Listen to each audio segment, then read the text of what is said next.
Seja bem-vindo ao mundo marcial. Em 1806, o inglês Thomas Ashe escreveu um relato de sua visita a Wheeling, Virgínia, onde testemunhou uma briga entre dois homens da classe trabalhadora da qual se lembraria pelo resto da vida.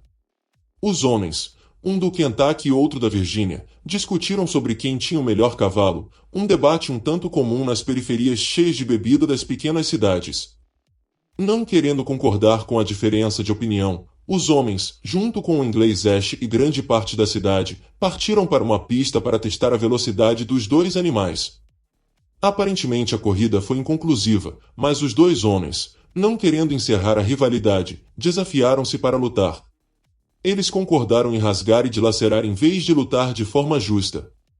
Ashe observou com espanto quando o homem da Virgínia levou o kentuckiano ao chão e, de uma posição montada, agarrou seu cabelo e enfiou os polegares nas órbitas oculares do homem. Mas Kentucky se recuperou e tirou Virgínia de cima dele.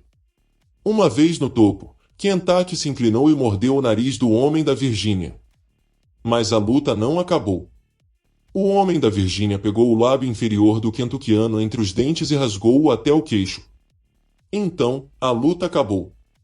O homem da Virgínia, sem o pedaço do nariz, foi levado à vitória enquanto o kentuckiano se dirigia ao médico, com os olhos danificados pela tentativa de arrancamento e o lábio inferior rasgado, caindo ao redor do queixo. Essa é a essência do Rolf End Tumble ou simplesmente a luta violenta. Mas antes de continuarmos, não se esqueça de inscrever-se no canal e deixar o like e conferir a playlist com temas semelhantes com vídeos como este. Esta luta não foi uma anomalia, mas sim uma tradição de luta que era específica das zonas rurais do sul dos jovens Estados Unidos da América no século XVIII. Rolf End Tumble foi o nome dado aos combates desenfreados na região sudeste da recém-formada América. As apostas eram predominantes e as regras inexistentes. Os competidores podiam chutar um oponente, dar uma joelhada na virilha, morder e até mesmo arranhar uns aos outros com as unhas afiadas apenas para esse fim. Arrancar os olhos tornou-se o fim definitivo da violência, com os homens sendo desfigurados para o resto da vida. Unhas, bem lixadas e cobertas de cera, cravam-se na órbita ocular do oponente, tentando literalmente arrancar o globo ocular e mantê-lo no alto diante de uma multidão que gritava. A frequência com que esse feito ocorreu é desconhecida, uma vez que muitos relatos apenas falam que esse é o objetivo e não um resultado real. Embora um conto popular infundado na Carolina do Norte falasse de globos oculares espalhados pelo chão após uma luta violenta em massa. Arrancar os olhos pode ter sido o golpe de misericórdia preferido, mas havia inúmeras maneiras de mutilar um oponente e ganhar a aprovação da multidão. Morder orelhas, lábios, nariz e quebrar os dedos da mão eram movimentos populares, assim como dar cabeçadas e, claro, esmagar os testículos. Os homens americanos do território sudeste de meados do século XVIII aparentemente ficavam muito ofendidos com qualquer pejorativo lançado em sua direção. O diário de um certo Philip Vickers Fitchian, um tutor de Nova Jersey que trabalhava para uma família aristocrática na Virgínia, escreveu, horrorizado, em seus diários em 1774 sobre uma batalha iminente entre quatro jovens. O diário de Fitchian revela a visão um tanto afetada do tutor sobre os valentões do sul, que ele acreditava serem enérgicos demais para se ofenderem ao menor insulto. Fitchian pode ter permitido que sua educação Yankee colorisse suas lembranças do extremo sul, mas ele fornece um dos relatos mais detalhados de uma luta violenta. Fitchian escreveu que, como na luta de boxe, dois homens se encontravam em um espaço, cercados por uma multidão entusiasmada e normalmente embriagada, e começavam lutando boxe. No entanto, as lutas rapidamente se desviariam do decoro pugilístico padrão, pois as regras que mantinham o boxe confinado às regras de combate, as lutas violentas eram realmente vale-tudo. Quando um homem caía no chão, o outro podia chutar, pisar e golpear. Em lutas violentas, não havia restrições como parte do acordo de cavalheiros.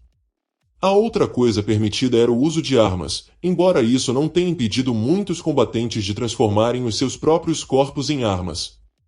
As unhas longas e afiadas eram tão predominantes para atacar os olhos que a violência também era conhecida em alguns círculos como arrancação.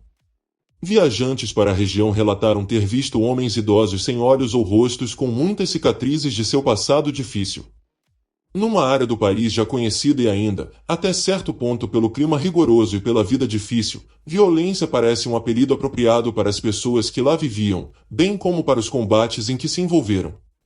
Os participantes variavam entre caçadores, estivadores, andarilhos, trabalhadores não qualificados e agricultores, mas todos faziam parte de uma população rural sem instrução.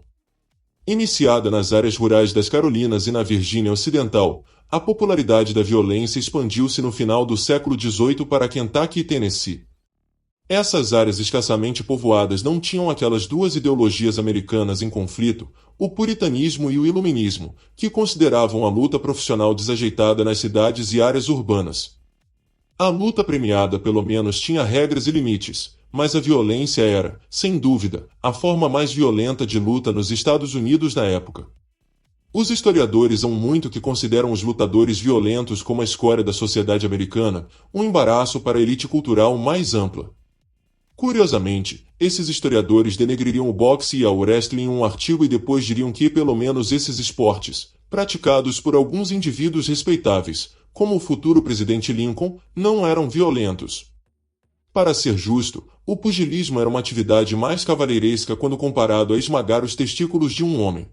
Embora os arrancadores como eram conhecidos possam ter sido tradicionalmente homens das classes mais baixas, por vezes os homens das classes mais altas envolviam-se em agressões, embora nem sempre por opção. Um médico era uma posição de destaque no século XVIII no sul dos Estados Unidos, mas isso não impedia que um sujeito inferior que finge gentileza insultasse o médico.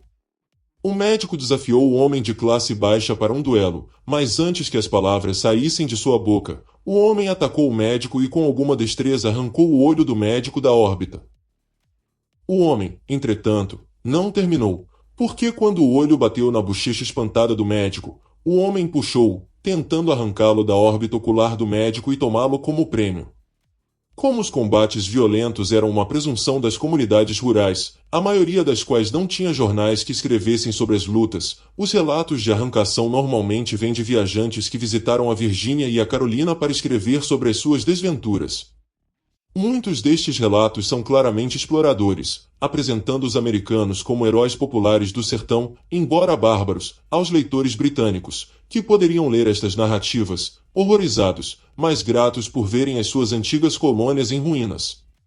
A democracia americana deu autonomia àqueles que não a mereciam, como os selvagens no extremo sul, e a extirpação foi apenas um sinal de que a independência não era destinada a todos.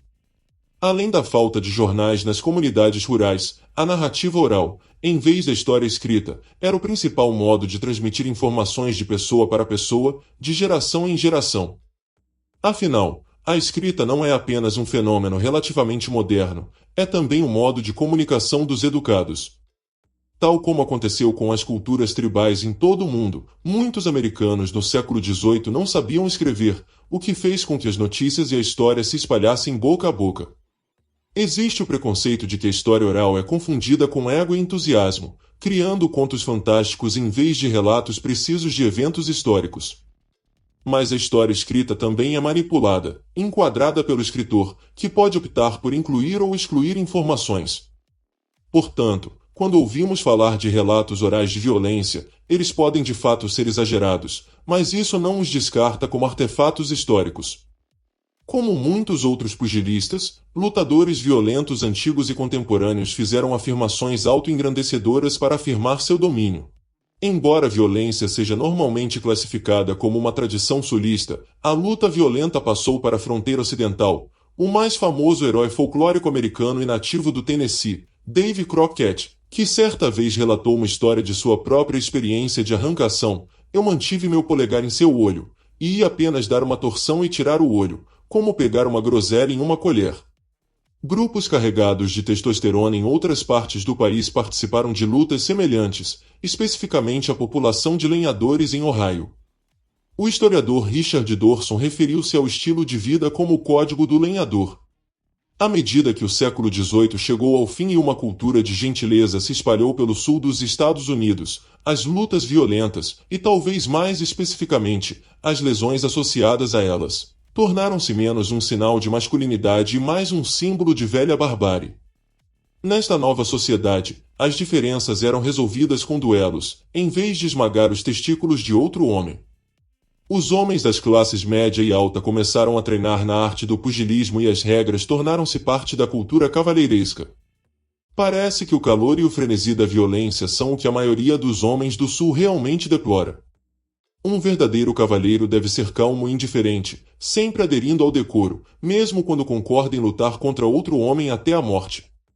Esses duelos formais nem sempre davam certo e, às vezes, os ânimos acalorados levavam os homens de volta à violência. O senador norte-americano James Jackson recorreu ao famoso recurso de morder o dedo de Robert Watkins, um político de Savannah, quando Watkins tentou arrancar o olho de Jackson. Ao contrário da luta profissional, que acabou se transformando no boxe, a luta violenta nunca se tornaria um esporte organizado, ou mesmo um esporte que tivesse campeões reconhecidos. De certa forma, era uma forma de duelo. Um método de acertar contas que representava visceralmente a dedicação ao argumento. Se um homem estivesse disposto a perder um olho para defender sua honra, ele era, não apenas de acordo com o código do lenhador, mas também com o antigo costume de duelar um homem. Uma cultura de masculinidade dominava a verdadeira classe trabalhadora, e as cicatrizes e deformações devidas aos combates eram evidência de virilidade e destreza física. Esses homens eram durões, mas tinham que ser, tanto na luta quanto na vida diária, porque tudo em suas vidas era extremo. Confrontados com trabalhos forçados perigosos, a exploração por parte de homens ricos, a pobreza e a fome, os combates violentos simbolizavam as suas vidas.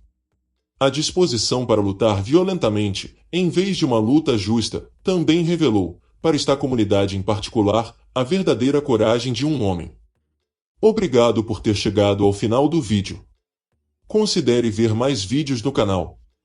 Curta, inscreva-se, comente, compartilhe, ative as notificações e até a próxima.